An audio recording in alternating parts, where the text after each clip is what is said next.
Top of the morning, Dan and Amy. Yesterday, Joe Biden's remarks on the troop withdrawal from Afghanistan. Much to talk about as we have been so far this morning.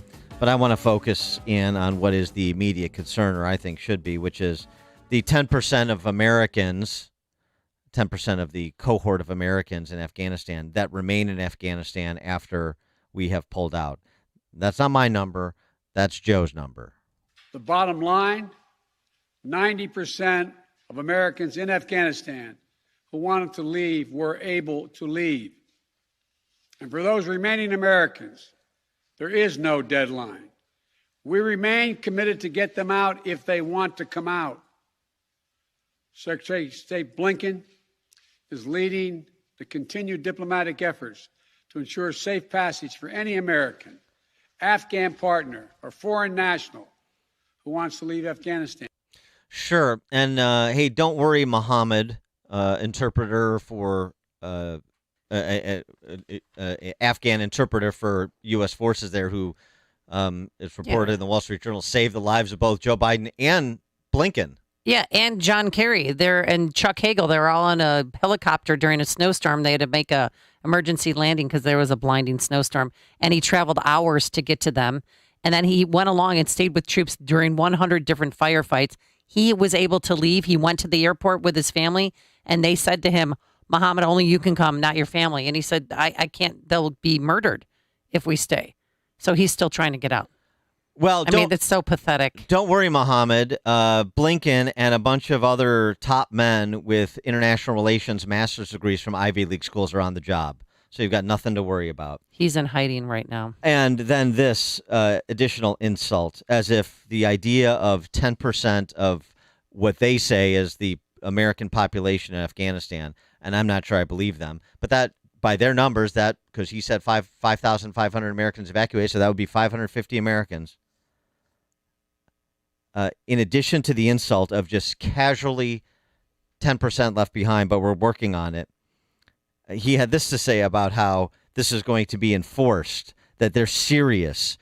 You know, the Taliban are on notice because this happened. In fact, just yesterday, the United Nations Security Council passed a resolution that sent a clear message about the international community expects the Taliban to deliver on moving forward, notably freedom of travel, freedom to leave. And together, we are joined by over 100 countries that are determined to make sure the Taliban upholds those commitments. Just when you think the United States could not convey more impotence, we have the silliness of a UN resolution being touted by the President of the United States as any sort of indication of strength with respect to commanding the Taliban shall provide safe passage, shall allow people out who they hadn't let out in the past 2 weeks and don't seem to have any disposition to let out because why would they? And did you see what they did? At least not for something in exchange. Did you see that horrific video? I mean, hours after we left, they took up one of the 33 Black Hawk helicopters, which was left behind, and were hanging people from it. It's disgusting. Unconfirmed picture. But yes, that's circulating. The idea that that Kirby, the Pentagon spokesman, the Afghans have no ability to fly our helicopters. But as we talked about with Kevin Brock, from former assistant of counterintel for the FBI, yeah, well, they have some friends in China and Russia and elsewhere that could probably provide the train-the-trainer instruction necessary to fully utilize the equipment that's left behind.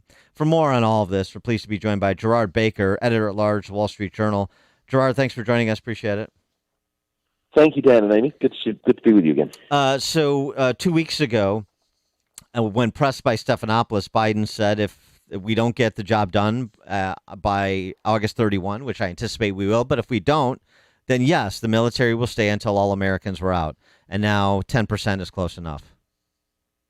It's just a train of broken promises, isn't it? I mean, I think what we've seen over the last month is the shattering of the credibility, really, of Joe Biden and his so-called team of, foreign policy geniuses. I mean, back to the Taliban weren't going to take over the country. They weren't in any position to do so. Tony Blinken telling Congress this wasn't going to be a Friday to Monday event. It couldn't have been actually a more precise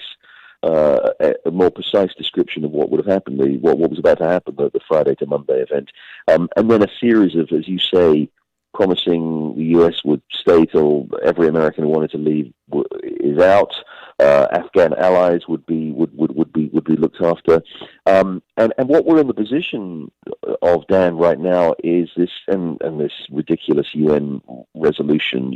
The idea that an organization that harbored terrorists who murdered thousands of people, an organization that beheads offenders at home and stops women from girls from going to school and persecutes all of its opponents. The idea that they're going to suddenly stop and say, "Oh no, there's a UN resolution telling us in very strong words that we really need to let these people go." I mean, this is the awful position we're in. Then is that we are in a situation where we are basically pleading with these people to be nice. This is 20 years after the United States and its allies routed these people in a very, very, very quick and dramatic mobilization, forced the Taliban out with an extraordinary victory in 2001 after the horror of 9/11.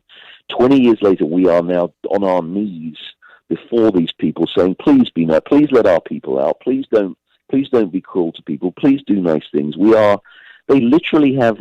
Americans are literally hostages to fortune there in Afghanistan, and that's the situation, that this administration has led us to. And Biden says he's committed to bringing them home to work with our enemy, the Taliban. But how much do you think we're going to have to pay them off in order to get those 550 plus Americans out? Yeah, I'm sure we already. I'm sure we already are. I'm sure there's already promises being made. This is what's your price? What's the price of an American who wants to leave? Or as you said, as you also referred to that poor man, that Mohammed, the interpreter who saved Biden and Kerry and Blinken years ago when they were stuck. What price do the Taliban have to ask to save their lives? It will be a high one, if they even agree to do it. And in a sense, what worries me even more than these unfortunate people who've been abandoned by the U.S. government in Afghanistan, but these ones we know about are the ones we don't know about. There are going to be, even as we speak right now, we at the Journal have had some reporting on this, but it's a big country. It's a country of 35 million people. All across the country, there will be anybody who's worked with the United States and its allies over the last 20 years. There are already terrible atrocities being committed, and we're not even going to hear about most of those. And instead, we're going to have a president saying, by the way, that speech yesterday, an extraordinary success. I thought for a moment I'd sort of, tuned into something, some speech about something that had some great military victory in the past. He started going on about what an extraordinary success the U.S. had just achieved, and what a great tribute it was to his administration's brilliance in getting all these people out. What planet are they living on? The level of denial, of refusal to acknowledge the facts, and of plain distortion and plain misrepresentation coming out of this administration in the last month is like nothing we've ever seen. He's getting some plaudits though from the likes of The Atlantic, where he should be congratulated for getting us out of Afghanistan. Basically, they view the last 2 weeks of unpleasantness as collateral damage. These are the difficulties. He inherited a tough situation. How many times have we heard this line?